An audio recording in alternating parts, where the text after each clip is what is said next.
I think they have to understand that they have lost, that the troops that are being decimated are the Ukrainians, that there's great dissension in the Ukrainian government as to whether they should try to raise 500,000 other troops or whether they should do something different.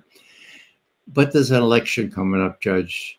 That means everything in Washington. What's the best thing to protect us from being seen to have lost this war in Ukraine?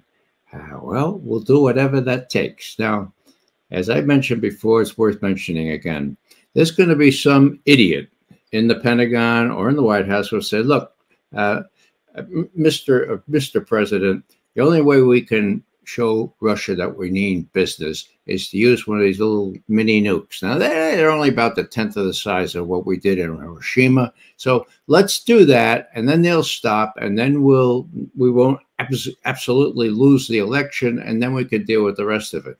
Ooh. I fear that that's likely to happen, and likely, just by saying it puts bristles up the back of my neck.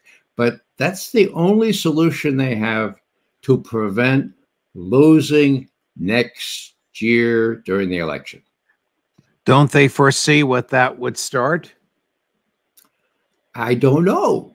You have these admirals and these generals saying, it's an arrow in our quiver.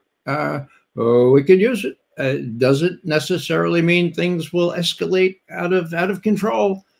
I mean, you have to get into the mind of these military leaders who have been trained that we have to use this on occasion, and we may have to use it.